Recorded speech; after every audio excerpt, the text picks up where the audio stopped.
دنیا میں سلام کس سے بند ہوتا ہے؟ اسی سے بند ہوتا ہے جس سے تعلقات ختم ہو جاتے ہیں، جس سے رشتے ٹوٹ جاتے ہیں۔ تو جن کا سلام نبی سے جاری ہے آج بھی، گویا ان کا کانٹیکٹ، ان کا رابطہ، ان کا رشتہ آج بھی نبی سے ویسے ہی مضبوط ہے جیسے کل ہوا کرتا تھا، اور جن کا سلام بند ہو گیا سمجھ لو کہ ان کا رشتہ ناتا ختم ہو گیا، ختم ہو گیا۔ جب رشتہ ناتا ہی نہیں رہا تو پھر سلام کلام کہاں سے ہوگا؟ تو ان کا رشتہ ٹوٹ گیا، یہ سلام نہیں کرتے نبی سے۔ ہمارا الحمدللہ آج بھی ویسا ہی ہے جیسے صدیق اکبر کا تھا، جیسے سیدنا سرکار غوث اعظم کا تھا، جیسے غریب نواز کا تھا، جیسے بریلی کے تاجدار کا تھا۔ اور میرے پیارے آقا کے پیروانوں، آپ جانتے ہو سلام کرنا سنت ہے اور جواب دینا واجب ہے۔ ہم اپنے آقا پر جب سلام بھیجتے ہیں، حدیث مبارکہ میں کئی مقامات پر آتا ہے، آقا فرماتے میں سلام کو سنتا بھی ہوں اور اپنے امتی کو جواب بھی دیتا ہوں، جواب بھی دیتا ہوں۔ ذرا سوچو، دل پر ہاتھ رکھ کر یہ فتوے دیتا رہا، کہاں سے ثابت، کہاں سے ثابت، کہاں سے ثابت، لیکن سنی باز نہیں آئی، پوری زندگی پڑھتا رہا۔ فجر کی نماز کے بعد یا نبی سلام علیکہ، جمعہ کی نماز کے بعد مصطفیٰ جان رحمت پہ لاکھوں سلام، عید میلاد النبی کی محفلوں کے اختتام میں، ذکر حسین کی محفلوں کے اختتام میں، نکاح کے اختتام میں، اب یہ سنی زندگی پر صلاۃ و سلام پڑھتا رہا۔ آقا نے زندگی میں ایک بار جواب دے دیا اور فرما دیا وعلیکم السلام یا امتی۔ ہم زندگی پر سلام کرتے رہے، آقا نے ایک بار جواب دے دیا۔ تو بتاؤ، جس کو میرے نبی نے سلامتی کی دعا دے دی ہو اس کو جنت میں جانے سے کوئی روک سکتا ہے؟ تو یہ روکتا کیوں ہے؟ کیوں کہتا یہ ثابت نہیں ہے؟ پڑھا مت کرو، کہاں سے لکھا ہوا ہے، کون سی حدیث شریف میں؟ تو جانتے یہ روکتا اس لیے ہے کہ کہیں سنی آسانی سے جنتی نہ ہو جائے، کہیں آسانی سے زندگی پر پڑھتا رہے گا، ایک بار انہوں نے جواب دے دیا، اس کا تو کام بن جائے گا۔ اور مجھے تو نماز پڑھ پڑھ کر بھی جنت نہیں مل رہی، مجھے تو حدیث پڑھ پڑھ کے بھی جنت نہیں مل رہی ہے، مجھے قرآن پڑھ پڑھ کے بھی جنت نہیں مل رہی ہے۔ یہ صرف صلاۃ و سلام پڑھ کے، درود شریف پڑھ کے جنت میں چلا جائے میں نہیں جانے دوں گا۔ اس لیے سارے روڑے اٹکا دیے، سارے فتوے لگا دیے، کہاں سے ثابت، کہاں سے ثابت۔ اب یہاں ایک بات عرض کرنا چاہوں گا سمجھانے کی، آپ توجہ رکھیں۔ میرے پیارے آقا کے پیروانوں، شریعت کا ایک قانون آپ سن رہے ہیں نا، ایک قانون ہے، کسی چیز کے حلال و جائز ہونے کے لیے ثبوت کی ضرورت نہیں ہوتی۔ سمجھ رہے، یہ اصول ہے شریعت کا، کسی چیز کے حلال و جائز ہونے کے لیے دلیل کی ضرورت نہیں، لیکن ناجائز و حرام ہونے کے لیے دلیل کی ضرورت ہوا۔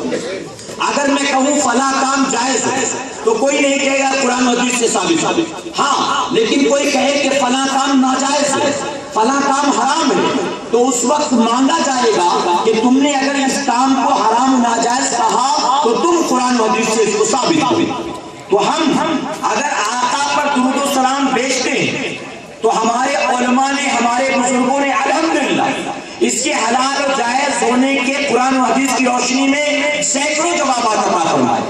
لیکن اگر وہ نہ بھی ہوتے، اگر وہ نہ بھی ہوتے، حالانکہ ہیں لیکن ایک سیکنڈ کے لیے مان لو نہ بھی ہوتے، اگر کوئی ناجائز کہتا ہے، کوئی شرک کہتا ہے، کوئی بدعت کہتا ہے، تو اب اس کو چاہیے کہ وہ آقا پر بھیجے جانے والے درود و سلام کو قرآن و حدیث سے حرام و ناجائز ثابت کر کے بتائے، ثابت کر کے بتائے۔ میرے پیارے آقا کے پیروانوں، جو چیز ان کو نہ جمے ہر اس چیز کے اوپر فتویٰ لگا دو، ان کو جو چیز پسند نہ آئے فوراً فتویٰ لگا دو۔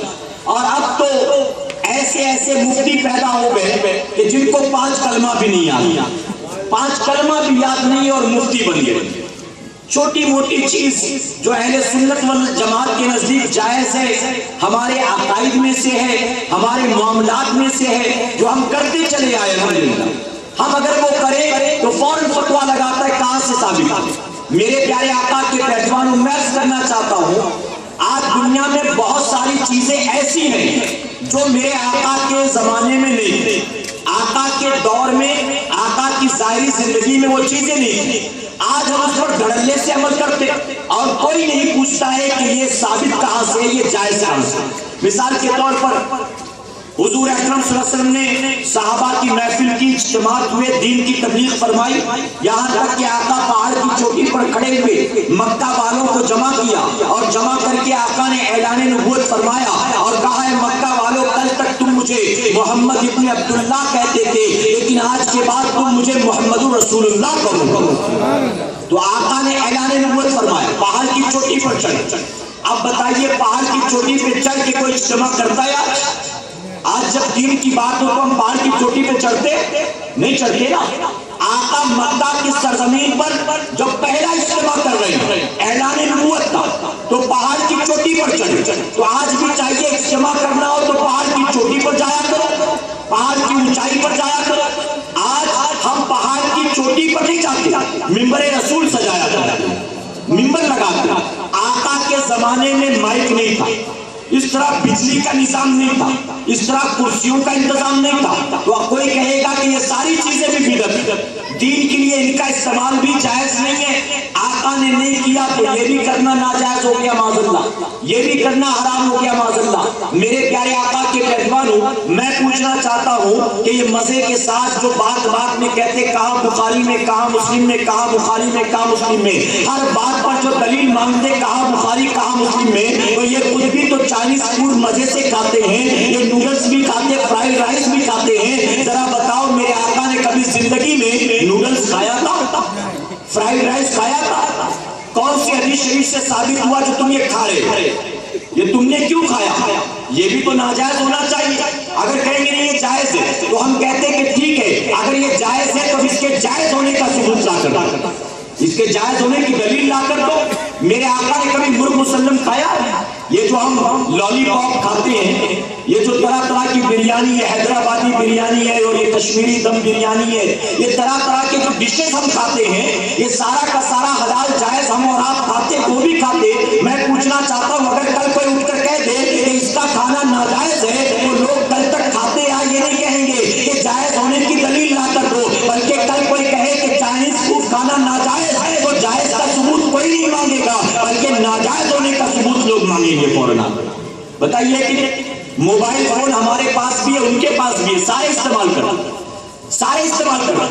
آپ کو استعمال کرنے سے پہلے تحقیق کرنی چاہیے کہ موبائل کا استعمال کرنا جائز ہے کہ نہیں ہے۔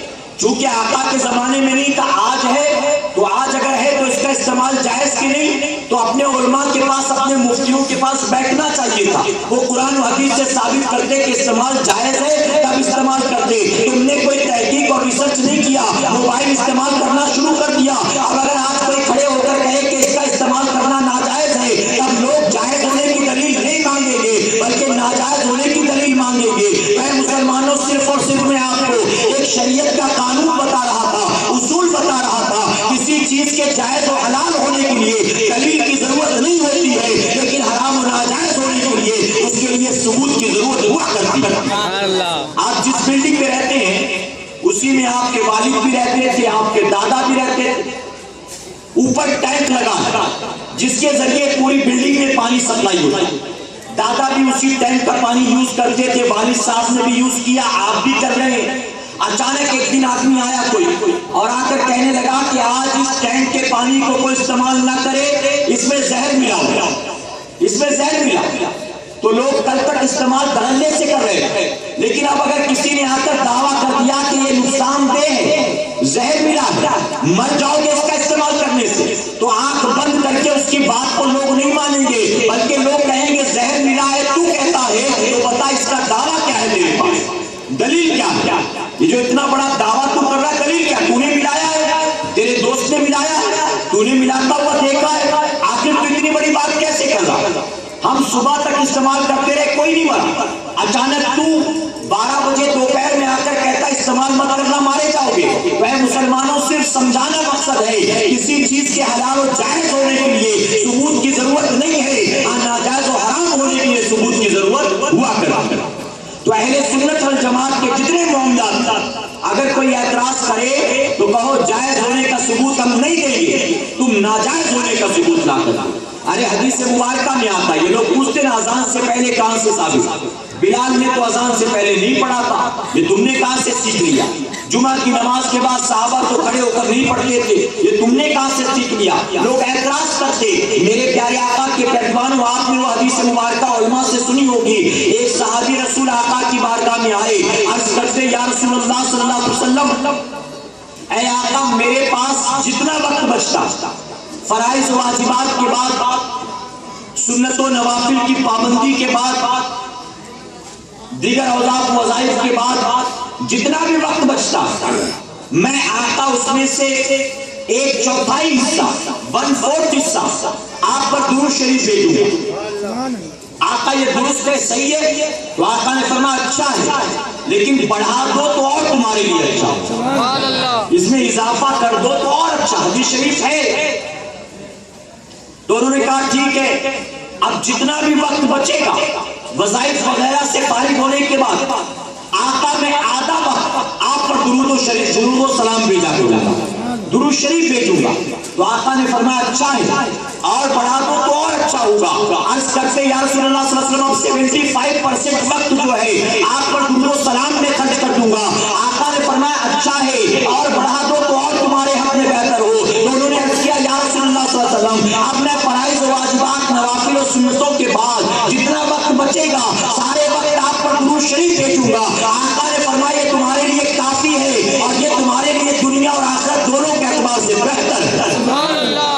تو کسی پوچھنے والے نے پوچھا آقا کتنا پڑھوں؟ تو آقا نے فرمایا جتنا بڑھاؤ اتنا اچھا۔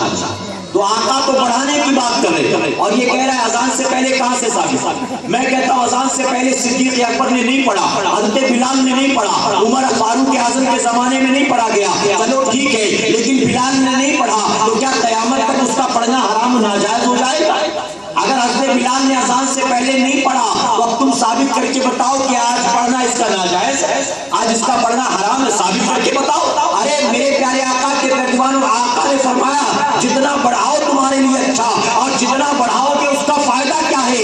آقا نے فرمایا جو جتنا زیادہ پڑھے گا قیامت کے دن اتنا میرے قریب ہو جائے گا۔ سبحان اللہ۔ تو قیامت کے دن قرب چاہتے ہو، یہ نہیں چاہتا کہ تمہیں مل جائے، اسی لیے کہتا ہے ضرورت نہیں ہے پڑھنے کی، کہیں سے ثابت نہیں، یہ تو بدعت ہے، یہ تو احمد رضا نے بنا دیا ہے معاذ اللہ۔ میرے پیارے آقا کے پیروان، ایک حدیث مبارکہ میں نبی کریم صلی اللہ علیہ وسلم ارشاد فرماتے ہیں کہ جو دن اور رات میں مجھ پر 50 مرتبہ درود شریف بھیجے گا، کتنی مرتبہ؟ اور محبت سے کہے 50 مرتبہ جو درود شریف بھیجے گا، آقا فرماتے کل قیامت کے دن میں اس سے مصافحہ کروں گا۔ اب بتائیے اس سے بڑا خوش نصیب کوئی ہو سکتا ہے جس کو میرے آقا سے مصافحہ کرنے کا موقع مل جائے؟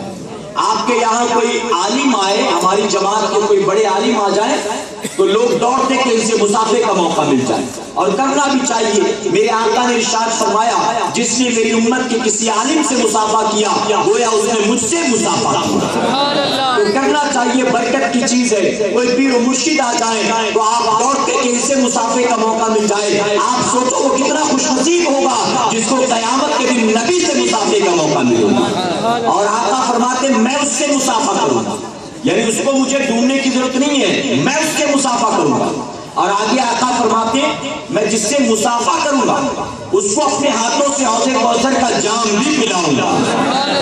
مصافحہ کر کے روانہ نہیں کر دوں گا کہ تم چلے اپنے رستے میں چلا اپنے رستے، نہیں، فرماتے جس سے مصافحہ کروں گا اس کو اپنے ہاتھوں سے حوض کوثر کا جام بھی پلاؤں گا۔ اور آگے آقا فرماتے ہیں جس کو حوض کوثر کا جام پلاؤں گا میں اس کی شفاعت کرا کے اسے اپنے ساتھ جنت میں لے کر جاؤں گا، جنت میں لے کر جاؤں گا۔ اب 50 بار درود شریف پڑھنے کے عوض میں اتنے انعامات کرو گے انشاءاللہ۔ اب آپ تمام سے میری گزارش کہ آپ اس کی پابندی کریں۔ میرے پیارے آقا کے پیروانوں، جب نیا سال آتا ہے تو دنیا والے اپنے اپنے اعتبار سے نیو ایئر ریزولوشن بناتے ہیں، نیو ایئر ریزولوشن، حالانکہ ہمارا نیا سال آلریڈی شروع ہو چکا ہے، جانتے ہو کہ نہیں جانتے ہو؟ عیسائیوں کا نیا سال ابھی شروع ہونے والا ہے، پوری دنیا میں تیاری چل رہی ہے اس کے جشن کو منانے، نئے سال کی آمد کی خوشیاں منانے کے لیے پوری دنیا میں تیاریاں چل رہی ہیں، لیکن ہمیں اس میں شامل نہیں ہونا، کہیں انشاءاللہ۔ اس کی وجہ کہ جب ہمارا نیا سال شروع ہوا تھا کسی عیسائی نے ہم کو وش کیا تھا، کوئی عیسائی اپنے گھر کو سجا رہا تھا، کسی عیسائی نے نذر و نیاز فاتحہ کیا تھا، کسی عیسائی نے ہم کو مبارکباد دیا تھا، کسی نے نہیں۔ تو ہمارے نئے سال کا آغاز ہوا، ہم سے کسی عیسائی یہودی نے ہیپی نیو ایئر نہیں کہا، تو اب ان کے نئے سال کا آغاز ہونے والا ہے، ہمارا ہم نے اکیلے منایا تھا، وہ اپنا اکیلے منائیں گے، ہمیں انہیں وش کرنے کی کوئی ضرورت نہیں ہے، کہ انشاءاللہ۔ میرے پیارے آقا کے پیروانوں، آپ جانتے ہو دنیا میں جتنے مذاہب کے لوگ ہیں، ہر مذہب کے ماننے والوں کا نیا سال الگ الگ مہینوں سے شروع ہوتا ہے. سارے مذہب کے ماننے والے اپنا نیا سال منائے نہ منائے، لیکن جب عیسائیوں کا نیا سال آتا ہے تو پوری دنیا میں جشن کا ماحول برپا کر دیا جاتا ہے، پوری دنیا میں. اور کیسے مناتے اس کو آپ نے دیکھا ہوگا، سادگی کے ساتھ ساتھ، شرافت کے ساتھ نہیں، عزت کے ساتھ نہیں، بلکہ کوئی ایسی برائی نہیں ہے جو نئے سال کے استقبال کی خوشی میں 31 دسمبر کی رات نہ کی جاتی. 31 دسمبر کی رات پوری دنیا میں گناہوں کا ماحول برپا کر دیا جاتا ہے. شراب کے اڈے سجائے جاتے ہیں، زنا کے اڈوں کو آباد کیا جاتا ہے، کروڑوں اربوں روپے کی شراب پی جاتی ہے، جوا کھیلا جاتا ہے، اربوں روپے کے پٹاخے پھوڑے جاتے ہیں. اے مسلمانوں، کہوں تو غلط نہیں ہوگا، یہ وہ رات ہے کہ جس رات پہلی مرتبہ کئی لڑکیاں ہیں جنہیں اپنی عزت کا سودا کرنا پڑتا ہے، جن کی عزت لوٹی جاتی ہے. کئی نوجوان ایسے ہیں جو 31 دسمبر کو پہلی بار ڈرگس کے قریب جاتے ہیں، شراب کا پیالہ اپنے ہونٹوں سے لگاتے ہیں. کوئی ایسی برائی نہیں ہے جو اس رات نہ کی جاتی ہو. اگر کہوں تو غلط نہیں ہوگا، سال میں جتنی راتیں ہوتی ہیں 31 دسمبر کی رات ان تمام راتوں میں سب سے بدترین رات ہوا کرتی ہے. اس رات پوری دنیا اللہ کی نافرمانی میں جڑ جاتی ہے. پوری دنیا کے اندر میرے آقا کی دل آزاری والا کام کیا جاتا ہے. میں کہتا ہوں کوئی عیسائی کرتا ہو کرے، ایک عیسائی، ایک یہودی، ایک بت پرست شراب نہ پیے تو بھی جہنم میں جائے گا نا. زنا نہ کرے تو بھی اس کا ٹھکانہ جہنم ہی. ایسا نہیں کہ شراب نہ پیا، جوا نہ کھیلا، زنا نہ کیا، سود نہ کھایا، جھوٹ نہ بولا تو جنت میں چلا جائے. نہیں، وہ یہ سارے کام کرے نہ کرے، اس کا سب سے بڑا گناہ کفر ہے، اور کفر کے نتیجے میں بعد مرنے کے بے حساب کتاب وہ جہنم میں جائے. لیکن اگر 31 دسمبر کی رات کوئی مسلمان شراب پیے تو آپ سوچو میرے نبی کو کتنی تکلیف ہوتی ہوگی. ایک مسلمان کسی ڈسکو میں جائے، کسی پب میں جائے، کسی بیچ پر جائے، کسی زنا کے بازار میں جائے، ذرا سوچو میرے آقا کو کتنی تکلیف ہوتی ہوگی. اے مسلمانوں، میرے آقا اگر رات بھر اٹھ کر روتے تھے تو کیا اس لیے رویا کرتے تھے تاکہ میرا امتی معاذ اللہ ڈانڈیا کھیل سکے؟ اگر حضرت بلال نے مکہ کے تپتے ہوئے صحرا میں اپنے جسم ناز پر کوڑے برداشت کیے ہیں تو کیا اس لیے برداشت کیے ہیں تاکہ میرے آقا کے امتی شراب کے پیالے چٹکا سکے؟ امام حسین نے کربلا میں اگر اپنا سارا کنبہ لٹا دیا ہے، اپنے جوان بیٹے کو کٹا دیا ہے تو کیا اس لیے تاکہ مسلمان ڈی جے سسٹم لگا کر ٹھمکے لگا سکے؟ اے مسلمانوں، قیامت کے دن اللہ کی بارگاہ میں کیا جواب دو گے؟ اپنے آقا کو کیا منہ دکھاؤ گے؟ امام حسین کا کیا سامنا کرو گے؟ اے مسلمانوں، 31 دسمبر کی رات اگر پچھلے سال کسی نے منایا تھا کسی برائی اور گناہ کے اڈے پر، اس کو چاہیے سچے دل سے توبہ کر لے اور عہد کر لے. اگر 31 دسمبر کی رات نہیں، کوئی بھی عیاشی اور برائی والی رات آئے گی، میں گناہ کے اڈے پر نہ جاؤں گا. اگر جاؤں گا تو ذکر رسول کی محفل میں جاؤں گا انشاءاللہ، نبی کی نعتوں کی محفل سجاؤں گا انشاءاللہ. میرے پیارے آقا کے پہلوانوں، 31 دسمبر کی رات دنیا گناہ کرتی ہو کرنے دو، لیکن ہمیں ہرگز اس گناہ کے قریب نہیں جانا. کہیں انشاءاللہ. لوگ کہیں میں نے تیرے لیے پاس خریدا، دوست کہے میں تیرے لیے ٹکٹ لے کر آیا ہوں، کوئی کہے چل میں تیرا پورا خرچہ اٹھاؤں گا. اے مسلمانوں، سمجھ لینا وہ دوست نہیں، وہ ساتھی نہیں، وہ شیطان ہے. آپ سے اللہ کی نافرمانی کروا کے، آقا کی دل آزاری کروا کے آپ کو جہنم میں وہ جھونکنا چاہتا ہے.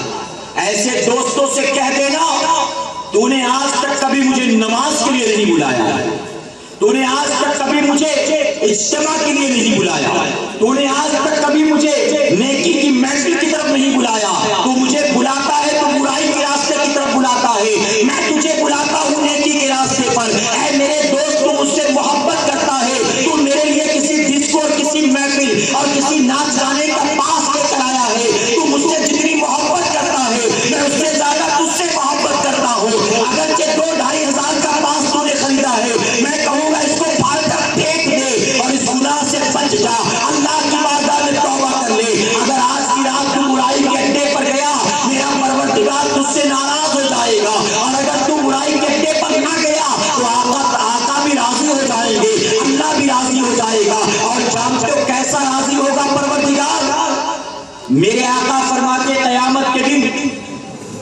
جب کوئی سایہ نہ ہوگا اللہ کی رحمت کے سائے کے سوا، اس وقت میرے 7 امتی ایسے ہوں گے جن کو اللہ اپنی رحمت کا سایہ عطا فرمائے گا۔ سبحان اللہ۔ ان 7 لوگوں میں آقا نے فرمایا کہ وہ نوجوان بھی ہوگا جس کو کسی خوبصورت عورت نے برائی کی دعوت دی ہوگی، اور وہ نوجوان بس یہ سوچ کر جھک گیا ہوگا، گیا تو نفس کو مزہ آئے گا، اور نہ گیا تو میرا مولا راضی ہو جائے گا۔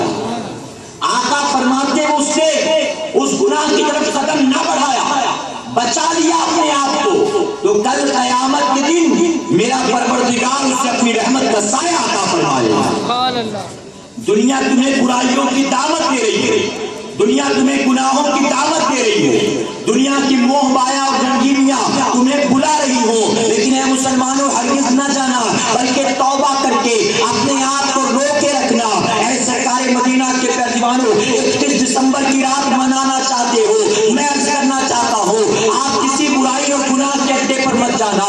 سنی دعوت اسلامی کے زیر اہتمام پورے بامبے کی سرزمین پر مختلف مقامات پر اجتماعات ہوں گے، اور یہ اجتماع رات کو 12 ساڑھے 12 بجے تک جاری و ساری رہے گا۔ میں عرض کرنا چاہتا ہوں آپ جہاں تک پہنچ سکے وہاں پہنچے، ان اجتماعات میں شامل ہوں۔ بامبے کی سرزمین پر انشاءاللہ ایک روزہ اجتماع 21 دسمبر کو ہونے جا رہا ہے، جہاں مقدر اسلام علامہ قمر الزمان خان اعظمی صاحب خطاب فرمائیں گے، بلبلے باغ مدینہ نعتیں سنائیں گے، امیر سنی دعوت اسلامی کا بیان ہوگا، مفتی زبیر احمد صاحب قبلہ مصباحی برکاتی کا بیان ہوگا، فقیر کا اس رات پورے بامبے میں تقریباً 5 جگہ پر خطاب ہے۔ میں عرض کرنا چاہتا ہوں آپ مبلغین سے رابطہ قائم کرنا، آپ ساتھیوں سے پتہ حاصل کرنا، اور دنیا والوں کو بتا دینا وہ عیسائی یہودی اور نافرمان ہوتا ہے، اللہ کا باغی ہوتا ہے، جو اس رات گناہوں کے اڈے ڈھونڈتا ہے۔ ہم تو نبی کا کلمہ پڑھنے والے ایسے لوگ ہیں کہ جب دنیا برائی کی طرف جاتی ہو ہم اس وقت بھی جاتے ہیں تو ذکر رسول کی محفل میں جایا کرتے ہیں۔ سبحان اللہ۔ بتاؤ آؤ گے انشاءاللہ؟ میرے پیارے آقا کے پیروانوں، تو میں عرض کر رہا تھا درود شریف کی پابندی کریں، اس کا فائدہ قیامت کے دن اللہ تمہیں اپنے حبیب کا قرب عطا فرمائے۔ سبحان اللہ۔ جو 50 مرتبہ دن اور رات میں پڑھے گا اس کے انعامات آپ نے سنے۔ آقا خود فرماتے میں اس سے مصافحہ کروں گا، حوض کوثر کا جام پلاؤں گا، اس کی شفاعت کرا کے اسے جنت میں لے جاؤں گا۔ یہ 3 انعام ایسے جس کا میرے نبی نے اعلان کر دیا، لیکن اس کے پیچھے ایک بہت بڑا انعام چھپا ہوا، ایک بہت بڑا انعام پوشیدہ جس کا آقا نے اعلان نہیں کیا، ہمارے اور آپ کے سمجھنے کی چیز ہے۔ جانتے وہ انعام کیا ہے؟ وہ انعام کیا؟ ذرا دل پر ہاتھ رکھ کے خود بتاؤ، قیامت کے دن کیا میرے آقا کسی غدار سے مصافحہ کریں گے؟ اپنے دشمن کو حوض کوثر کا جام پلائیں گے؟ کسی بے ایمان کو جنت میں لے جائیں گے؟ ہرگز نہیں۔ تو ماننا پڑے گا کہ جو دن اور رات میں 50 بار آقا پر درود شریف بھیجے گا اللہ اس کو ایمان پر موت عطا فرمائے گا۔ وہ عاشق رسول ہوگا، زندہ ہوگا تب بھی، اور مرے گا تو بھی عاشق رسول بن کر مرے گا وہ انشاءاللہ۔ اور جب عاشق رسول ہو کر دنیا سے جائے گا تبھی تو آقا اس سے مصافحہ فرمائے گا، تبھی تو آقا حوض کوثر کا جام دیں گے۔ وہ مسلمانوں یہ 4تھا انعام، اور کہوں تو غلط نہیں ہوگا، یہ 4تھا اور آخری انعام جو ہے جو چھپا ہوا ہے مومن کے لیے سب سے بڑا یہی انعام۔ بتائیے ہے کہ نہیں؟ ایک مسلمان کے لیے سب سے بڑا انعام یہی ہے کہ اللہ اس کو ایمان پر موت عطا فرمائے۔ ایمان پر موت بہت بڑی دولت۔ اکثر بزرگان دین کی زندگی دیکھو، آج ہمارے پاس تو وقت ہی نہیں ہے اس کے بارے میں سوچنے کا، ہم تو کبھی سوچتے نہیں، شاید ہی کوئی دعا کرتا ہوگا اے اللہ ایمان پر قائم رکھ، ایمان پر موت نصیب فرما، ہم میں شاید کوئی ایسا ہو۔ ولیوں کی زندگی دیکھو، چاہے وہ سیدنا عمر فاروق اعظم ہو، چاہے وہ سیدنا سرکار غوث اعظم ہو، ان کو دیکھو ہر وقت ان کو یہ فکر ستاتی تھی۔ جانتے ہو سیدنا سرکار غوث اعظم رضی اللہ عنہ عید کے دن اپنے گھر میں تنہا بیٹھے، مریدین آئے مبارکباد دینے۔ کون غوث اعظم؟ جن کے ہاتھوں پر لاکھوں یہودیوں عیسائیوں نے کلمہ پڑھ کر اسلام قبول فرمایا۔ غوث اعظم تنہا بیٹھے عید کے دن اپنے گھر پر، لوگوں نے کہا غریب سے غریب مسلمان خوش ہے، آپ خوش نظر نہیں آتے؟ عید کے دن بھی چہرہ افسردہ، غمزدہ، بات کیا؟ تو جانتے ہو سیدنا سرکار غوث اعظم نے کیا جواب دیا؟ جواب دیتے ہیں عبد القادر کی عید تو اس دن ہوگی جس دن اللہ اس کو ایمان پر موت نصیب فرمائے۔ اللہ اکبر۔ غوث اعظم فکر کرتے ایمان پر موت آ جائے، اور یا ہمیں اور آپ کو تو ٹائم ہی نہیں ملتا اس کے بارے میں سوچنے کا کہ ایمان پر موت آئے گی کہ نہیں آئے گی۔ میرے پیارے آقا کے ترجمان ہو، میں یہ عرض کرنا چاہوں گا جب بھی دعا کیا کرو اپنی ہر دعا میں اس دعا کو بالکل شامل کر لو، کہو انشاءاللہ، اور ایک دوسرے سے جب درخواست کرتے ہو نا دعا میں یاد رکھنا، دعا میں یاد رکھنا، تو اس درخواست کے وقت بھی یہی خاص کر کے دعا کروایا کرو، میرے لیے دعا کریے اللہ مجھ کو ایمان پر موت نصیب فرمائے، یہ دعا کروایا کرو، کہو انشاءاللہ۔ اور جانتے ہو میں نے دیکھا کئی بزرگوں کا حال، جب ان سے کوئی کہتا حضرت میرے لیے دعا کریے گا، میرے لیے دعا فرمائیے، تو اللہ کے ولی یہی دعا کہتے تھے اللہ آپ کو ایمان پر موت نصیب فرمائے۔ یہ سب سے بڑی دولت ہے، ورنہ جانتے ہو تاریخ اسلام میں، تاریخ انسانی میں بہت لوگ ایسے گزرے کہ دنیا انہیں مسلمان سمجھتی تھی لیکن حالت سکرات میں ایمان نکل گیا، انہیں خبر بھی نہیں۔ اور جانتے ایمان کیسے کیسے کب کب چلا جاتا ہے پتہ بھی نہیں چلتا۔ یہاں تک فرمایا گیا، غور سے سنیں، دل کے نیا خانے میں جگہ دے، یہاں تک فرمایا گیا جو اذان کا احترام نہیں کرتا، ہم میں اکثر جو نہیں کرتے، غلط تو نہیں کہہ رہا میرے بھائی، اکثر جو نہیں کرتے، اذان ہو رہی ہے لگے اپنے کام دھندے، اذان ہو رہی ہے لگے کھانے پینے، اذان ہو رہی مشین پہلے کی طرح ابھی بھی چل رہی، بات چیت ابھی بھی جاری ہے، کرکٹ کا میچ ابھی بھی دیکھ رہے، ٹی وی سیریل ابھی بھی چل رہا ہے، اذان ہو رہی ہے، کون احترام کرتا بتاؤ؟ اللہ ماشاءاللہ، کون کرتا؟ فرمایا گیا دنیاوی کاروبار تو دور کی بات چیت تو دور کی بات، کھانا پینا ملنا جلنا تو دور کی بات، اگر کوئی قرآن شریف کی تلاوت کر رہا ہو اذان شروع ہو جائے تو اس کو چاہیے تلاوت قرآن مقدس کو روک دے، قرآن بند کرے، اذان سنے، احترام کرے، جواب دے۔ اور جانتے ہو جو اذان کا احترام کرتا ہے جواب دیتا ہے اللہ اس کو کیا انعام عطا فرماتا ہے؟ بادشاہ ہارون رشید کی بیوی تاریخ میں مشہور جس کا نام زبیدہ کا انتقال ہوا، دیکھنے والے کسی ولی نے خواب میں دیکھا زبیدہ جنت کے محلوں میں ٹہل رہی ہے، کہیں سبحان اللہ، دعا کرے اللہ جنت کے محل ہمارے ماں باپ کو بھی عطا فرمائے، جنت کے محلوں میں ٹہل رہی مزے سے زبیدہ۔ اللہ کے ولی نے فرمایا اے زبیدہ کون سی نیکی ہے جو تجھے جنت تک لے گئی، کون سا عمل ہے جس نے تجھ کو جنت پہ پہنچا دیا؟ تو زبیدہ جواب دینے لگی، حالانکہ بڑی نیک تھی، بڑی پارسا، بڑی اچھی۔ زبیدہ کہنے لگی ایک مرتبہ مجھے بہت بھوک لگی، میں نے خادماؤں کو حکم دیا کھانا لگاؤ دسترخوان سجاؤ۔ اب آپ سوچیں کہ راجا کی بیوی ہے، رانی ہے، دسترخوان لگایا گیا، طرح طرح کے پکوان سجا دیے گئے۔ زبیدہ نے کہا میں نے پہلا لقمہ اٹھایا، ابھی اللہ کا نام لے کر منہ میں داخل کرنا چاہتی تھی، اچانک اذان شروع ہو گئی۔ جب اذان شروع ہو گئی ہاتھ کو روک لیا، لقمے کو دوبارہ پیٹ میں رکھ دیا، انتظار کیا، اذان کا جواب دیا، اذان کا احترام کیا، اذان کے بعد کی دعا کی، اور اس کے بعد پھر سے کھانا شروع کیا۔ جب میرا انتقال ہوا تو رب تبارک تعالیٰ نے فرمایا اے زبیدہ تو نے حالت بھوک میں بھی جو اذان کا احترام کیا تھا، بس اسی احترام کی وجہ سے آج میں تجھے بے حساب کتاب جنت میں داخل کرتا ہوں۔ وہ اذان کا احترام کرنا اس کی نجات کا ذریعہ بن گیا۔ آج ہماری ماں بہنوں کی کیا پوزیشن ہے؟ ارے کھانا پینا چھوڑنا تو دور کی بات، ٹی وی سیریل چل رہا ہوتا ہے، پہلے ہم نے دیکھا جب ٹی وی چل رہا ہو اذان شروع ہو جائے تو لوگ ٹی وی بند کر دیتے، لیکن اب اس کے بعد دیکھا گیا لوگ میوٹ کر دیتے، اب تو لوگ دل پہ پتھر رکھ کے آواز کم کر دیتے، میوٹ بھی نہیں، بند بھی نہیں، تھوڑا سا والیوم کم کر دیتے۔ اور وہ کئی عورتیں تو دل میں سوچتی ہیں کہ بانگی صاحب کو بھی اسی ٹائم اذان دینا، ایک دم صحیح ٹائم پہ اذان دیا انہوں نے، اب یہ سین مس ہو جائے گا تو کیا ہوگا؟ وہ ڈائلاگ مس ہو گیا تو کیا ہوگا، یہ گانا مس ہو گیا تو کیا ہوگا، تھوڑا آگے پیچھے اذان دے دیتے تو کم سے کم ڈائلاگ تو مس نہ ہو پاتا. کتنا اہم سین چل رہا تھا تو دل پر پتھر رکھ کر والیوم کم کرتی. سنو میرے پیارے آقا کے پہلوانوں، حدیث مبارکہ میں آیا وہ لوگ جو اذان کا احترام نہیں کرتے اس بات کا اندیشہ ہے کہ ان کا ایمان پر خاتمہ نہ ہو سکے. اللہ ان کو ایمان پر موت محسوس، ان کو ایمان پر موت نصیب نہ ہو سکے. اللہ تو کیسے کیسے ایمان نکلتا ہے کسی کو خبر نہیں ہے، کسی کو خبر نہیں.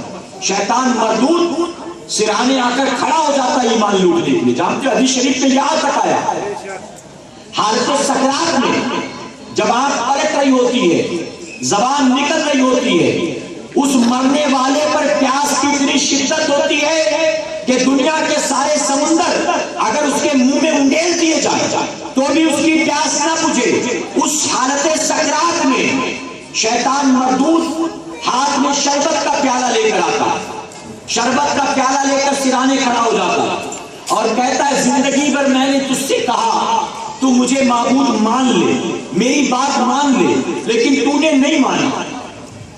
تو کلمہ پڑھتا رہا، ایک اللہ ہونے کی گواہی دیتا رہا، آخری وقت میں اب تو پیاسا ہے، کیا وہ تیرا اللہ تجھے پانی پلا رہا ہے؟ دیکھ میں کتنا مہربان تیرے لیے، کتنا شفیق تیرے لیے، میں تیرے لیے دیکھ شربت کا پیالہ لے کر آیا. زندگی بھر تو نے میری بات نہیں مانی، کوئی بات نہیں، میں معاف کرتا ہوں تجھے، یہ آخری وقت ہے، میں جانتا ہوں تو پیاسا ہے، تیری بیوی بھی یہاں ہے، بھائی بھی ہے، اولاد بھی ہے، لیکن کسی کو نہیں پتا کہ تو پیاسا ہے. میں تیرا کتنا مہربان، تیرے لیے ایک پانی میں شربت لے کر آیا ہوں. بس ایک بار کہہ دے کہ تو مجھے اپنا معبود مانتا ہے، تو مجھے اپنا خدا مانتا ہے معاذ اللہ. ایک بار کہہ دے میں وعدہ کرتا ہوں میں شربت کا پیالہ تیرے منہ میں ڈال دوں گا، میں تیری پیاس کو بجھا دوں گا. فرمایا کیا کہ اس وقت جن کا ایمان پر خاتمہ نہیں ہونا ہوتا ہے، اللہ نے جن کی بے ایمانی کی حالت میں موت ممکن ہوتی ہے، وہ لوگ فوراً گواہی دے دیتے ہیں اس شربت کی لالچ میں کہ ہاں میں گواہی دیتا ہوں معاذ اللہ کہ تو میرا خدا ہے. فوراً اس کو شربت پلا دے اور جیسے ہی وہ آدمی اس اللہ کو چھوڑ کر شیطان کی گواہی دیتا ہے معبود ہونے کی معاذ اللہ، فوراً شیطان وہ شربت کا پیالہ زمین پر اس کے سامنے پلٹ دیتا ہے، کہہ لگا کر ہنستا ہے اور کہتا ہے زندگی بھر کوشش کی میرا ایمان لوٹ لوں لیکن کامیاب نہ ہو سکا، آج آخرکار میں کامیاب ہو گیا. آقا فرماتے وہ کہا لگاتے ہوئے ایمان لوٹ کر چلا جاتا ہے. اس لیے اللہ والوں کو ہمیشہ یہ فکر ستاتی تھی اے اللہ ایمان پر قائم رکھنا اور ایمان ہی پر ہمیں موت بھی نصیب فرمانا. اس دعا کو اپنی دعا میں شامل کرو، کہو انشاءاللہ. جانتے ایک نوجوان خانہ کعبہ کے گلاف سے لپٹا ہوا رو رہا تھا اور ایک ہی دعا، اے اللہ ایمان پر موت نصیب فرما، اے اللہ ایمان پر موت نصیب فرما. اس کی آواز میں اتنا درد تھا کہ طواف کرنے والے دھیرے دھیرے اس کے آس پاس جمع ہو گئے. جب غلاف کعبہ سے اس نے چہرہ ہٹایا لوگوں نے پوچھا اللہ کے بندے ایک دعا کے علاوہ دوسری دعا کیوں نہیں کرتا، ایک ہی دعا بار بار کیوں مانگتا، اسی دعا کی تکرار کیوں، کچھ اور مانگ لے، اللہ کے خزانے میں کوئی کمی نہیں، یہ دعا بہت مانگی اور بھی کچھ مانگنا ہے تو مانگ. اس نے کہا مجھے اس دعا کے علاوہ کسی اور چیز کی ضرورت نہیں ہے. لوگوں نے کہا ایسا کیوں؟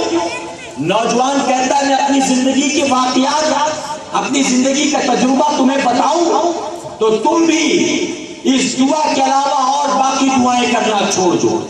لوگوں نے کہا کیا تیرا تجربہ، کیا تیرا ایکسپیرینس بتا تو صحیح. وہ کہنے لگا ہمارے گاؤں میں ایک مسجد ہے، اس مسجد میں میرے بڑے بھائی نے 20 سال تک مؤذن کا کام انجام دیا، بنا تنخواہ لیے اذان دیتا، جب لوگ سوئے ہوتے فجر میں انہیں اٹھاتا. 20 سال تک اس نے خدمت کی. لیکن جب زندگی کا آخری وقت آیا حالت سکرات میں آس پاس اس کے لوگ جمع ہوئے تو اس نے کہا مجھے بائبل لا کر دو، میں بائبل دیکھنا چاہتا ہوں. بہت نیک تھا، نمازی تھا، پرہیزگار تھا، لوگوں نے انکار نہ کیا، لا کر اس کے سامنے بائبل کو رکھ دیا، اس نے حالت سکرات میں بائبل اٹھایا اور کہتا ہے لوگوں گواہ ہو جاؤ، میں زندگی بھر مسلمان تھا لیکن اب میں عیسائیت پر موت چاہتا ہوں، میں چاہتا ہوں مجھے موت عیسائیت پر آئے، معاذ اللہ۔ کہتے جیسے ہی اس کی زبان سے جملے نکلے فوراً اس کی روح کو اسرائیل علیہ السلام نے قبض کر لیا۔ زندگی بھر مسلمان تھا لیکن مرا تو عیسائی ہو کر مرا، اللہ، عیسائی ہو کر مرا۔ اس کے انتقال کے بعد اس سے جو چھوٹا میرا بھائی تھا، درمیانی منزلہ، اس نے وہ کام انجام دینا شروع کر دیا، اس نے وہ کام انجام دیا۔ 15 سال تک وہ اس مسجد کے اندر بنا تنخواہ کے مؤذن کا کام کرتا رہا۔ جب اس کی بھی زندگی کا آخری وقت آیا، اس نے کہا مجھے توریت لا کر دو۔ لوگوں نے توریت لا کر نہیں دیا، لوگوں نے میرے بڑے بھائی کا معاملہ دیکھا تھا اس لیے توریت لانے سے انکار کر دیا، لوگ نہیں لائے توریت۔ تو کہتا ہے تم توریت لا کر نہیں دیتے تو کیا ہوا؟ تم یہاں موجود ہو، گواہ ہو جاؤ، میں پوری زندگی کلمہ پڑھتا رہا، مسلمان تھا لیکن اب میں موت یہودیت پر چاہتا تھا، میں چاہتا ہوں کہ یہودی ہو کر دنیا سے جاؤں، معاذ اللہ۔ اس کی زبان سے کہنا تھا، نکلنا تھا، اسرائیل علیہ السلام نے اس کی روح کو قبض کر لیا۔ لوگوں نے کہا ایسا کیوں ہوا تیرے بھائیوں کے ساتھ؟ سنو کیا جواب دیتا ہے، وہ کہتا ہے جو میرا بڑا بھائی تھا ساری اچھائیاں تھی اس کے اندر، ایک برائی تھی اور اسی برائی کی وجہ سے اسے ایمان پر موت میسر نہیں آئی۔ لوگوں نے کہا کون سی برائی؟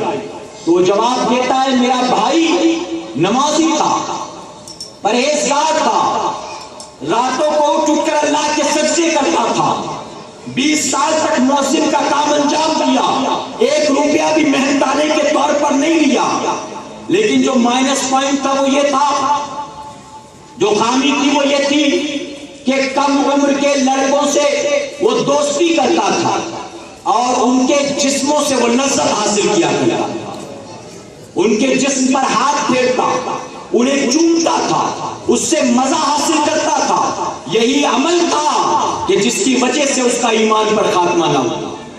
لوگوں نے کہا اس کے بعد جو تیرا دوسرا بھائی تھا اس کو ایمان پر خاتمہ کیوں نہیں ہوا؟ کیا اس کے اندر بھی یہ بیماری تھی؟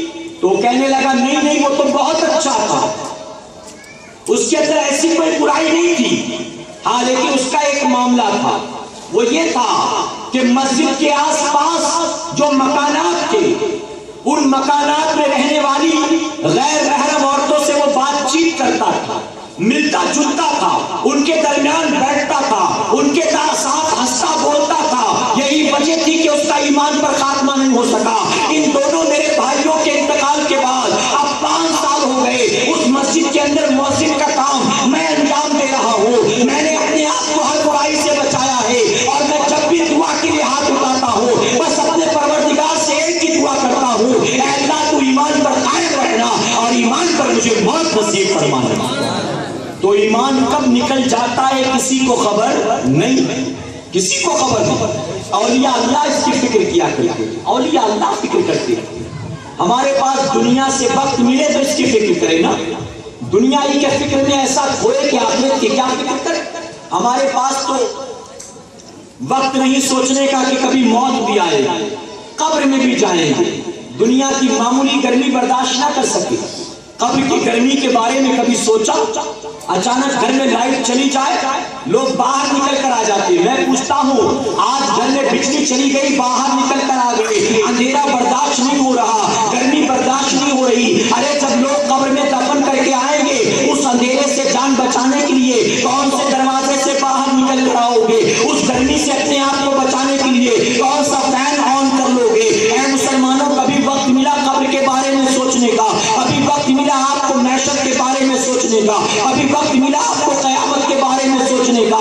جانتے ہماری مقدس ماں عائشہ صدیقہ رضی اللہ تعالیٰ نے آقا کی بارگاہ میں عرض کیا تھا یا رسول اللہ صلی اللہ علیہ وسلم، اے آقا کیا آپ کا کوئی امتی ایسا بھی ہے جس کو موت تو نیچرل آئے، جس کو موت تو فطری آئے لیکن اللہ اس کو شہادت کا مرتبہ عطا فرمائے؟ آقا نے فرمایا ہاں عائشہ ہوگا میرا وہ امتی جو دن اور رات میں 70 مرتبہ اپنی موت کو یاد کرتا ہوگا، اللہ قیامت کے دن اس کو شہیدوں کے ساتھ اٹھائے گا، اللہ اس کو شہادت کا مرتبہ عطا فرمائے گا۔ میں پوچھنا چاہتا ہوں، آقا نے فرمایا کہ دن اور رات میں 70 مرتبہ موت کو یاد کرے گا۔ ارے 70 مرتبہ تو دور کی بات ہے، کیا ہمیں دن اور رات میں ایک بار بھی موت کا خیال آتا ہے؟ کون ہے جو آج موت کو یاد کرتا ہے؟ 60-65 سال کا بوڑھا آدمی، 2 اٹیک آ چکے، اب تیسرا اٹیک آیا، اسپتال میں لوگوں نے بھرتی کیا، تیسرا اٹیک آ گیا، اس کو بھی جا کر دیکھو تو وہ بھی مرنا نہیں چاہتا، جینے ہی کی تمنا رکھتا ہے، جینے کی تمنا رکھتا ہے۔ وہ بھی چاہتا ہے کہ لوگ دعا کریں اللہ شفا عطا فرمائے، لوگ دعا کریں اللہ صحت عطا فرمائے۔ کون ہے جو مرنا چاہتا ہے؟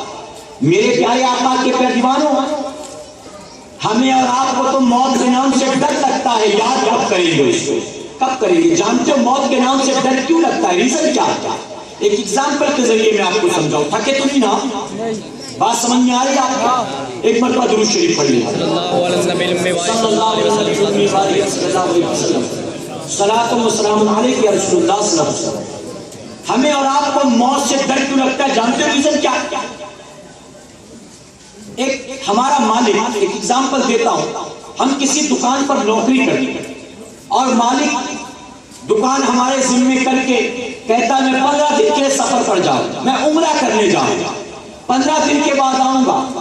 دکان کا خیال رکھنا، ٹائم ٹو ٹائم کھولنا بند کرنا، کسٹمرز کے ساتھ اچھے سے پیش آنا، مال کا روزانہ حساب کتاب کرنا، اکاؤنٹ برابر مینٹین کرنا، کتنا آیا کتنا گیا، روزانہ کا بزنس کیا ہوا، ہر چیز کا دھیان رکھنا۔ اب 15 دن کے لیے دکان ہمارے ذمے کر کے وہ چلا گیا عمرہ کرنے کے لیے، وہ چلا گیا غریب نواز کی بارگاہ میں حاضری دینے کے لیے۔ اب ہم نے ایک دن تو دکان برابر سنبھالا، 2 دن دکان برابر سنبھالا، ہم نے دیکھا روزانہ 1100-1200 کا دھندا ہوتا ہے، اب تیسرے دن 1500 کا ہو گیا، دل میں خیال آئے گا 11-12 ہی مینٹین کرتا ہوں، 300 روپیہ جیب میں رکھ لیتا ہوں۔ اب دوسرے ہم نے اور 200 رکھ لیا، چوتھے دن ہم نے اور 500 رکھ لیا، ہم نے روزانہ گلے میں سے پیسہ صاف کرنا شروع کر دیا۔ میرے پیارے آقا کے پیروانوں، روزانہ مزے سے پیسہ غائب کرتے رہے اور عیش کرتے رہے، یہاں تک کہ 10 دن ہو گیا، 11 دن ہو گیا، 12 دن ہو گیا، 13 دن ہو گیا۔ اب جیسے جیسے وہ قریب آئے گا دل کی دھڑکنیں تیز ہوتی چلی جائیں گی، اب مالک آنے والا ہے، اب حساب لینے والا ہے۔ اب جب چوپڑا دیکھے گا، اب جب کیش دیکھے گا، دکان کا مال دیکھے گا، تو اب ساری کلیں کھل جائے گی، سارے پردے اٹھ جائیں گے، اب تو میری چوری پکڑی جائے گی۔ اب جیسے جیسے مالک کے قریب آنے کا وقت آئے گا دل کی دھڑکنیں تیز ہوتی چلی جائیں گی، اب پکڑے جانے کا ڈر بڑھتا چلا جائے گا۔ اے مسلمانوں، وہ جس نے گھپلے کیے ہو، وہ جس نے چوریاں کی ہو، حساب کتاب کے لیے اس کے دل میں ڈر ہوتا ہے، حساب کتاب دینے میں وہ ٹال مٹول کرتا ہے، حساب کتاب دینے سے وہ اپنے آپ کو بچانا چاہتا ہے اور اس لیے وہ حساب دینے کی تیاری نہیں کرتا۔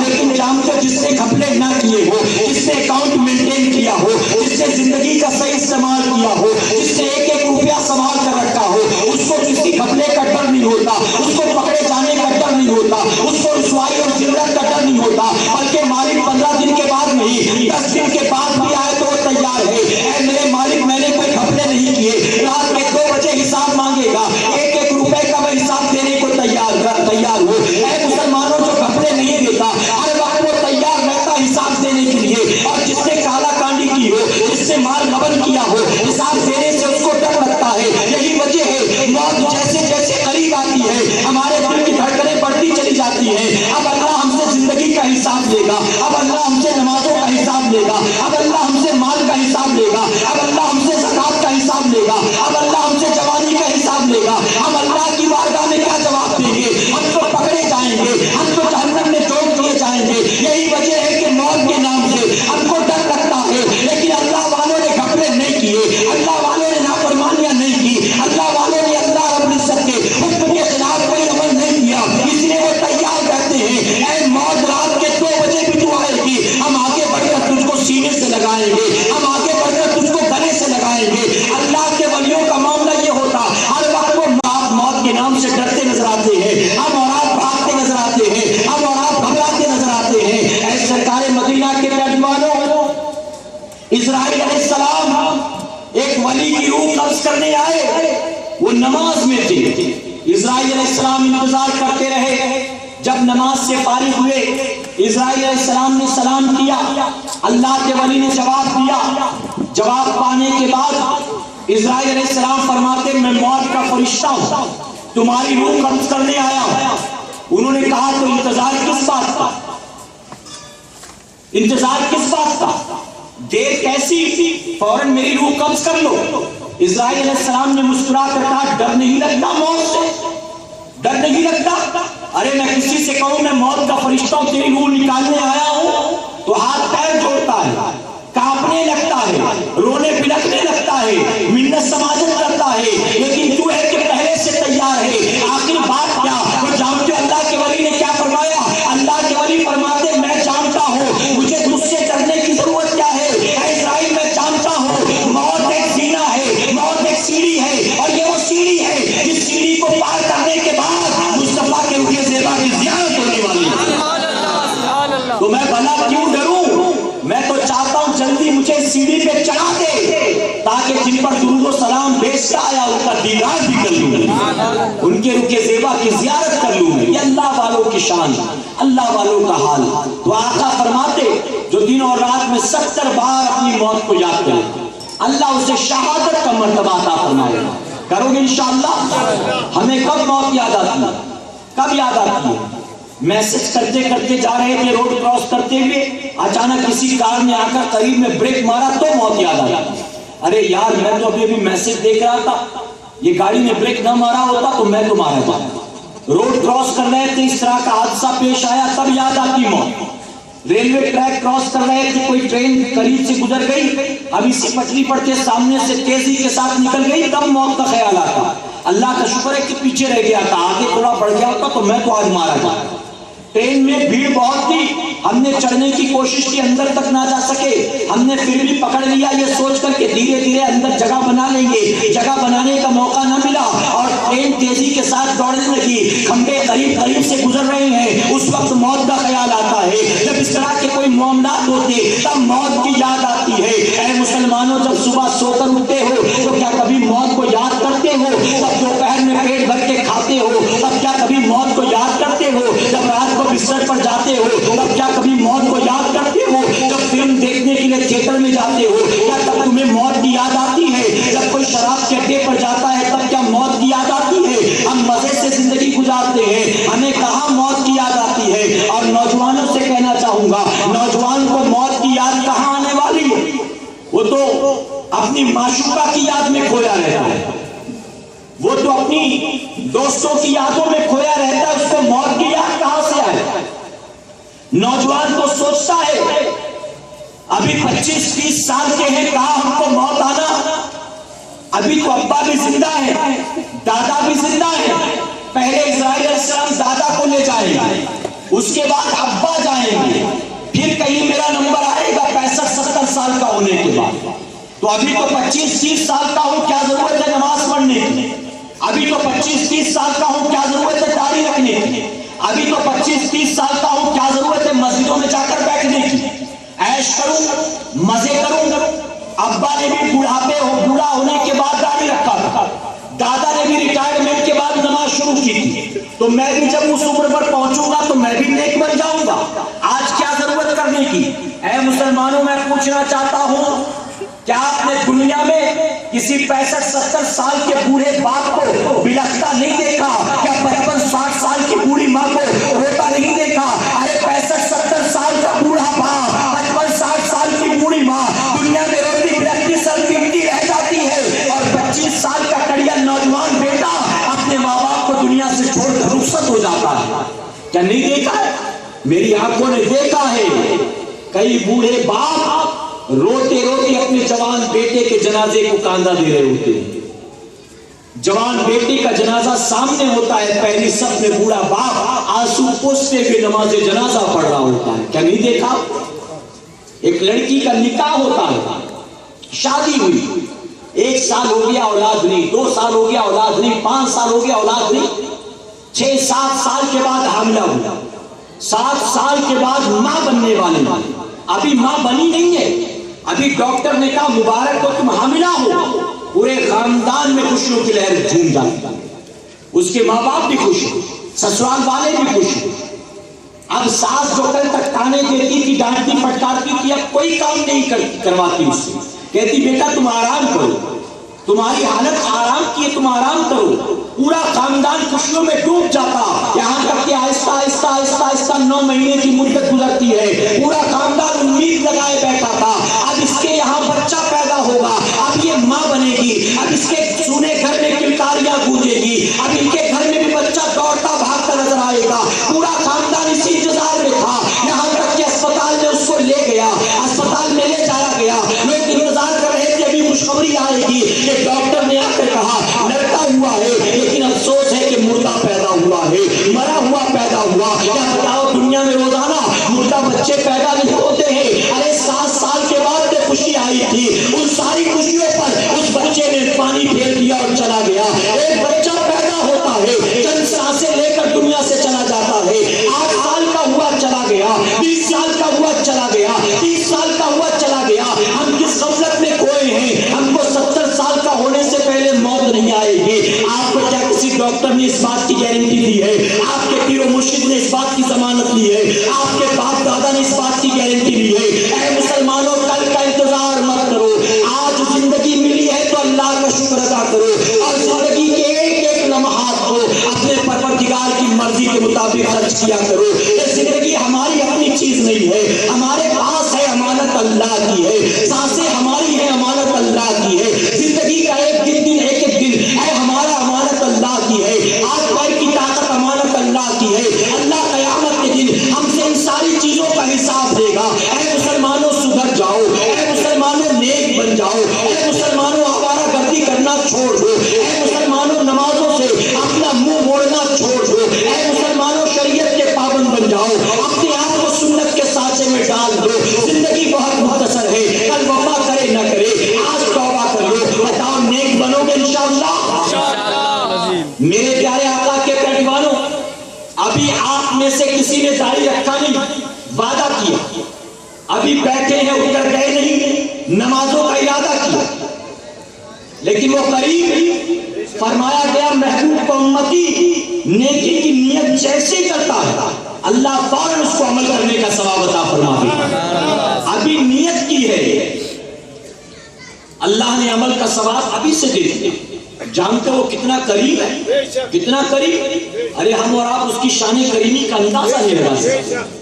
وہ کیسا رحیم، کیسا کریم، کیسا ستار، کیسا غفار۔ میرے پیارے آقا کے پیروانوں، فرمایا گیا جب اللہ کو کوئی بندہ ایک بار اللہ کہہ کے بلاتا ہے، رحمان کہہ کے بلاتا ہے، رحیم کہہ کے بلاتا ہے، بندہ ایک بار آواز دیتا ہے، رب تبارک تعالیٰ اپنے بندے کی ایک آواز پر 70 مرتبہ لبیک فرماتا ہے۔ بندہ کہتا ہے یا اللہ میں پریشان ہوں، رب 70 مرتبہ فرماتا لبیک یا عبدی، لبیک یا عبدی، حاضر ہوئے میرے بندے، حاضر ہوئے میرے بندے، حاضر ہوئے میرے بندے۔ اور جانتے میرے آقا نے تو یہاں تک فرمایا کہ جب کوئی نیک پرہیزگار اللہ کو پکارتا ہے تو رب تبارک تعالیٰ اس کی آواز پر 1 مرتبہ لبیک فرماتا ہے، لیکن جب کوئی گنہگار سیاہکار آواز دیتا ہے تو اللہ اس کی آواز پر 2 مرتبہ لبیک فرماتا ہے۔ صحابہ کو بڑی حیرت ہوئی، آقا نیک بلائے تو اللہ کو چاہیے 2 بار آواز دے، 2 بار لبیک فرمائے، گناہگار آواز دے تو اللہ رب العزت لبیک کہے نہ کہ اس کی مرضی، لیکن یہاں معاملہ بالکل اپوزٹ، گناہگار بلائے تو 2 مرتبہ لبیک، نیک بلائے تو 1 ہی بار۔ اے آقا ایسا کیوں؟ تو جانتے ہو رحمت اللہ عالمین آقا نے کیا جواب دیا؟ میرے آقا ارشاد فرماتے ہیں کہ رب فرماتا ہے جب میرا کوئی نیکوکار بندہ، پرہیزگار بندہ مجھے آواز دیتا ہے تو اسے کانفیڈنس ہوتا ہے کہ میں نیک ہوں، فرما بردار ہوں، میں نے کبھی مولا کی نافرمانی نہیں کی، جب میں پکاروں گا یقیناً میرا مولا میری پکار سنے گا۔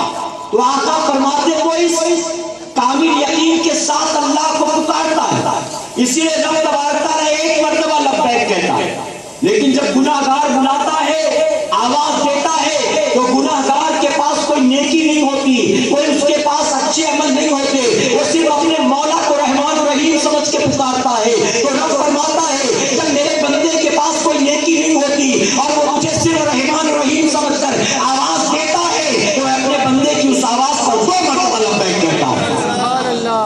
جانتے جب ہمارے اور آپ کی طرح اللہ کو کوئی آواز دے تو رب تبارک تعالیٰ 70 مرتبہ لبیک فرماتا ہے، لبیک یا عبدی، لبیک یا عبدی۔ یہاں تک آتا کتابوں میں ایک بت پرست تھا، ایک کافر تھا، بت کا پجاری، اس کے گھر میں ایک بت تھا، دن بھر اس کی آرتی اتارتا، چڑھاوے چڑھاتا، گھنٹے بجاتا، تلک لگاتا، منتیں مانگتا، جب بھی اس کے پاس جاتا دعائیں کرتا، پرارتھنا کرتا، یا صنم یا صنم یا صنم کہتا۔ صنم سے مراد پتھر کا بت، وہ اسے یا صنم کہہ کے بلاتا۔ 70 سال تک اس نے بت کی پوجا کی۔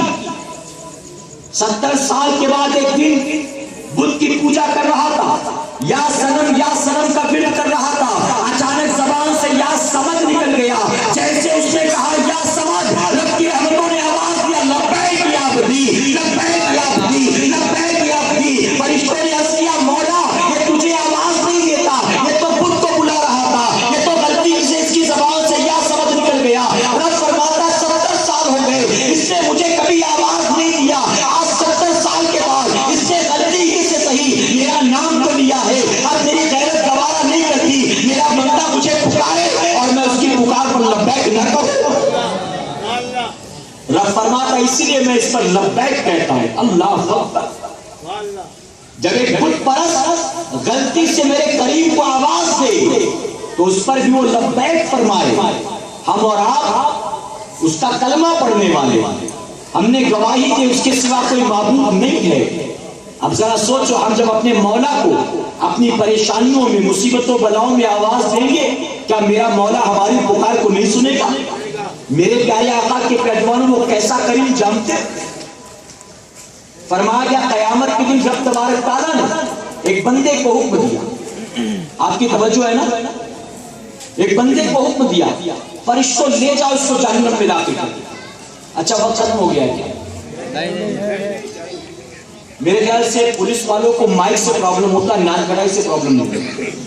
نان کٹائی مائک بند کر کے بھی بات ہو تو پولیس والے ارسٹ نہیں کرتے، وہ آتے بھی ہیں تو مائک بند کرواتے، نان کٹائی بانٹنا تو بند نہیں کرواتے۔ ہمارے ساتھی میرے بیان میں سارا کام کر لینا چاہتے، شربت بھی پلا دیا، نان کٹائی بھی، میں نے آدھا گھنٹہ تقریر کی تو آپ کے لیے جوس بھی آئے گا، چائے وائے بھی منگائی جائے گی، اور میں نے 1-2 گھنٹہ کیا تو بریانی کا انتظام بھی ہو جائے گا۔ سارا کام میری تقریر میں ہو رہا ہے، اور میں انتظامیہ کو دیکھتا ہوں، بہت معذرت کے ساتھ کہوں گا، انتظامیہ والوں کا کام صرف اجتماع رکھنا ہوتا ہے، سننا نہیں ہوتا۔ آپ بیان کرو مولانا، آپ کا کام، باقی ہم یہاں گھومتے رہیں گے، ٹائم پاس کرتے رہیں گے۔ اور یہی وجہ ہے کہ اجتماع تو خوب رکھتے ہیں، سال بھر محفلیں سجاتے ہیں، لیکن ایک کے چہرے پہ بھی داڑھی نہیں ہے۔ لوگوں کو بلاتے، تقریریں کرواتے، لیکن کمیٹی میں سے ایک بھی آدمی نمازی نہیں ہے۔ بہت برا لگتا ہے دیکھ۔ میں تو عرض کرنا چاہوں گا کہ جب علماء کو بلا کر تقریریں کراتے ہو کہ عوام میں سدھار ہو، تو جو کرواتے ان میں پہلے سدھار آنا چاہیے نا، پہلے اپنے آپ کو سدھارو، قوم خود سدھر جائے گی انشاءاللہ۔ تو وہ نہیں سدھرتے، وہ لگے رہتے ٹائم پاس کرنے میں۔ شربت بھی آپ کو پلا دیا، نان کٹائی بھی۔ میرے پیارے آقا کے پیروانوں ایک تو آواز ساتھ نہیں دی۔ آپ دیکھ رہے ہیں کہ یہ محفل آج آپ کی پہلی محفل ہوگی، آج آپ آ کر یہاں سن رہے ہیں، کل یہاں پر کوئی محفل نہیں رہی ہوگی نا، کل کوئی محفل ہے پھر یہاں پر۔ لیکن میرا تو روز کا یہی کام ہے نا، میں تو روزانہ کہیں نہ کہیں تقریر کرتا ہوں، کل میرا روڈ میں تھا، آج آپ کے سامنے ہوں، کل باندرا میں ہوں، پرسوں کرلا میں ہوں۔ میں اپنا شیڈول بتاؤں آپ کو مہینے بھر کا، تھوڑا تو کاؤنٹ کیا کرو، تھوڑا تو کاؤنٹ کرو۔ آپ نے بس مجھے بلا لیا، میں آ گیا، اور اس کے بعد میں آپ اپنے اعتبار سے اپنا معاملہ کرو گے، تھوڑا سا کاؤنٹ کیا کرو۔ آخری بات عرض کرتا ہوں، ساتھیوں نے کہا تھا کہ 12 ساڑھے 12 تک کرے، کوئی مسئلہ نہیں، لیکن آپ ساتھ نہیں دے رہے، آپ سے مراد جنہوں نے بلایا وہی ساتھ نہیں دے رہے، اس لیے میں اپنی بات ختم کرتا ہوں۔ میں اپنا خامخواہ میں انرجی اور ٹائم کیوں ویسٹ کروں؟ کیوں اپنی انرجی اور ٹائم ویسٹ کروں؟ کیا مجھے اچھا نہیں لگتا میں بھی گھر جا کر جلدی سو جاؤں آرام سے؟ تو نان کٹائی ابھی بانٹنا ضروری تھا؟ لوگ اگر بات بھی جاتے کوئی بات نہیں، مجھے دے دیتے ساری نان کٹائی باندھنے، میں لے جاتا، کوئی سڑنے والی چیز تو تھی کہ لوگ چلے جائیں گے پھر نان کٹائی کا کیا ہوگا؟ ارے میرے بھائی وہ زیادہ ضروری نہیں ہے، پہلے یہ زیادہ ضروری ہے۔ درود شریف پڑھیے، اللہ محمد صلی اللہ علیہ وسلم، نام پڑھو محمد صلی اللہ علیہ وسلم۔ آخری بات عرض کر رہا ہوں، میرے پیارے آقا اسلام تسلیم کے پیروانوں میں عرض کر رہا تھا، اللہ کی شان رحیم، اللہ کی شان کریم۔ ایک بندے کو رب نے قیامت کے دن حکم دیا، فرشتوں لے جاؤ اس کو جہنم میں ڈال۔ اللہ، اتنا سننا تھا کہ بندہ خود ہی بھاگا جہنم میں۔ اللہ، فرشتوں سے ہاتھ چھڑایا، بھاگا جہنم کی طرف۔ رب نے فرمایا فرشتوں اس کو پکڑو تو صحیح۔ فرشتوں نے لپک کر گرفتار کیا اسے، پھر سے لایا گیا رب کے حضور، رب کی بارگاہ میں۔ رب نے فرمایا میں نے تجھ کو جہنم کا حکم دیا ہے، جنت کا نہیں۔ وہ عرض کرتا ہے مولا میں جانتا تو نے مجھ کو جہنم کا حکم دیا، میرے اعمال ہی جہنم والے۔ تو رب فرماتا تو بھاگ کے جا رہا تھا؟ ارے جب جہنم کا کسی کو حکم دیتا ہوں تو روتا ہے، گریہ زاری کرتا ہے، میری رحمتوں کو جوش دلانے کی کوشش کرتا ہے، معافیاں مانگتا ہے، لیکن تو ہے کہ بھاگ کر جا رہا ہے جہنم کی طرف، آگے ایسا کیوں؟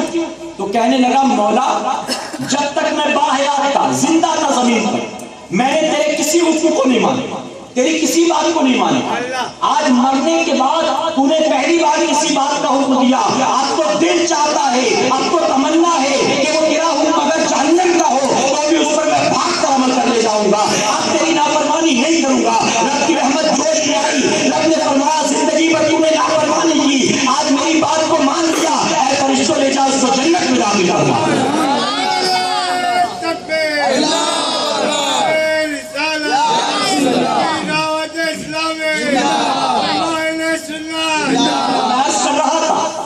اللہ رب العزت ایسا رحم کرنے والا، ایسا کرم کرنے والا۔ تو میرے پیارے آقا کے پیدوانوں توبہ کرو، نیک بنو، بتاؤ کوشش کرو گے انشاءاللہ؟ اپنے گناہوں سے توبہ کرو، ہر برائی سے اپنے آپ کو بچانے کی کوشش کرو۔ یہ میری آخری بات تھی، لیکن میرے پیارے آقا علیہ الصلوۃ والتسلیم کے پیدوان حالانکہ ساتھیوں نے کچھ ایک اور موضوع دیا، لیکن میں ان کی بات مانوں، ساری باتیں مانوں ایسا ضروری نہیں ہے، میں نہیں بولوں گا وہ جو چاہتے ہیں۔ میں آپ کو اس مہینے کے بارے میں کچھ بتانا چاہتا ہوں، اجازت ہے آپ؟ میں سفر کے بارے میں، ماہ سفر کے حوالے سے کچھ باتیں آپ کو بتانا چاہوں گا۔ یہ اسلامی سال کا دوسرا مہینہ ہے، حالانکہ میرا یہی ٹاپک تھا آج کا، لیکن آخر میں یہ بات بتا دوں، اسلامی سال کا دوسرا مہینہ جسے کہتے ہیں ماہ سفر المظفر، اس مہینے کے بارے میں عوام میں بہت ساری غلط باتیں آ گئی، خاص کر کے گاؤں دیہات میں جو رہنے والی بوڑھیاں ہیں، عورتیں ہیں، وہ ایسے ایسے مسئلے بناتی ہیں کہ جن مسئلوں تک بڑے سے بڑے مفتی بھی نہیں پہنچ پاتے۔ 300 مفتی اکرام کو بٹھا کر اورنگزیب رحمۃ اللہ تعالی نے فتاوی عالمگیر لکھوایا، لیکن وہ 300 مفتی بھی ان مسئلوں تک نہیں پہنچے جہاں گاؤں کی جاہل بڑھیا پہنچ جاتی ہے۔ سمجھے؟ وضو کے بعد آئینہ دیکھا تو وضو ٹوٹ گیا، وضو کے بعد ہنسی آ گئی تو وضو ٹوٹ گیا، وضو اتنا کمزور ہے کہ معمولی چیزوں سے یہ توڑ دیا گیا۔ سمجھے؟ تو وضو اتنا کمزور نہیں۔ علماء نے ایسا کوئی مسئلہ بیان نہیں کیا، گاؤں کی عورتیں ایسی باتیں بناتی۔ تو اسی طرح سے گاؤں دیہاتوں میں یہ مشہور ہے کہ یہ مہینہ جو ہے یہ نحوست کا مہینہ ہے، سفر یہ نحوست کا مہینہ، اس مہینے میں آسمان سے آفتیں، بلائیں، بیماریاں نازل ہوتی، اس طرح سے لوگوں میں آتی۔ اسی طرح سے لوگ کہتے ہیں اس مہینے میں سفر نہیں کرنا چاہیے، اس مہینے میں شادی بیاہ نہیں کرنا چاہیے، اس مہینے میں کوئی نیا کام مت کرو، کاروبار نہیں، نئی دکان خریدنا، نیا مکان خریدنا، ایسا کچھ بھی مت کرو کہ یہ مہینہ نحوست والا۔ میرے پیارے آقا کے پیروانوں، بخاری شریف کی حدیث مبارکہ ہے، نبی کریم صلی اللہ علیہ وسلم نے اس حدیث مبارکہ میں 4 چیزیں ہیں جو زمانے جاہلیت سے چلی آتی ہیں، ان 4 چیزوں کا میرے آقا نے رد فرمایا۔ آقا نے فرمایا یہ 4 چیزیں جو ہیں ان کی اپنی کوئی حیثیت نہیں، وہ 3 چیزیں کیا ہیں پھر کسی موقع پر آپ کے سامنے بیان کروں گا، ابھی اس کی وضاحت میں جاؤں گا مجھے 20 منٹ لگ جائے گا، اس لیے میں صرف سفر کے بارے میں آخر میں 4 چیزیں جو تھیں ان 3 چیزوں کا ذکر کرنے کے بعد آقا نے سفر کے بارے میں فرمایا ولا سفر، یعنی سفر کچھ بھی نہیں۔ بخاری شریف کے حدیث مبارک، زمانے جاہلیت میں بھی لوگ اس مہینے کو منحوس مانتے تھے، نحوست والا مانتے تھے، بیماریوں والا مانتے تھے۔ آقا نے اس کا رد کیا اور فرمایا اس کی اپنی کوئی حقیقت نہیں، اور یہ ماننا میرے آقا کے فرمان کے خلاف۔ لوگ کہتے ہیں 3, 13 اور 23 کو کچھ نہیں کرنا چاہیے، یا لوگ کہتے 13 تیجی ہے، اس طرح کی باتیں ہوتی، تو اس کی اپنی اسلام میں کوئی حقیقت نہیں ہے، اس کو ہرگز نہیں ماننا چاہیے کہ انشاءاللہ۔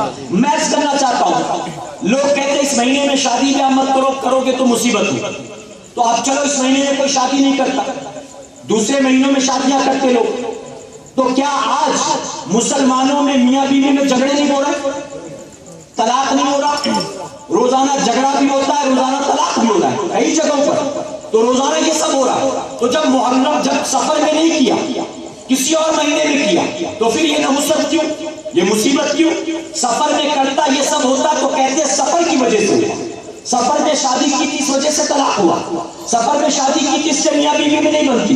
اب چونکہ 11 مہینے میں کر رہا ہے بندہ، سفر میں نہیں کر رہا، پھر بھی یہ ساری چیزیں ہو رہی کہ نہیں ہو رہی؟ تو میرے پیارے آقا کے پیروانوں اس کی اپنی کوئی حقیقت نہیں. اور سن لے اسلام کے نقطۂ نظر سے، قرآن و سنت کی روشنی میں کوئی ماہ سفر میں نکاح کرنا چاہے جائز ہے، صرف ماہ سفر میں نہیں.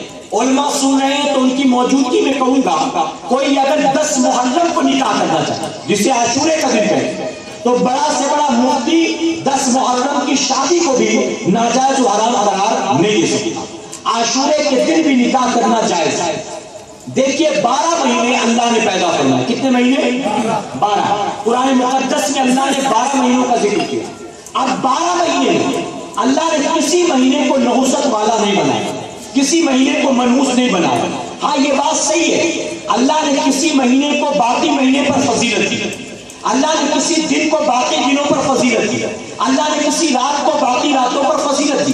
جیسے رمضان شریف کا مہینہ سارے مہینوں میں سب سے افضل، جمعہ کا دن سارے دنوں میں سب سے افضل، سب سے بہتر، شب قدر یہ رات ساری راتوں میں سب سے افضل، 1000 مہینوں کی راتوں سے بہتر یہ رات. تو اے مسلمانوں، اللہ نے کسی دن کسی رات کسی مہینے کو باقیوں پر فضیلت عطا فرمائی ہے، لیکن منحوس کسی کو نہیں بنایا. یہ ہمارے درمیان بہت بڑی غلط فہمی، بہت بڑی غلط فہمی. اور اب ضرورت ہے کہ اس غلط فہمی سے نکلو. کہو انشاءاللہ. ارے امریکہ کا عیسائی چاند پہ جا رہا ہے اور یہاں سنی اب تک 13 تیزی میں اٹکا ہوا، اب تک 13 تیزی سے نہیں نکل پا رہا ہے بیچارہ، اب تک سفر سے نہیں نکل پا رہا ہے بیچارہ.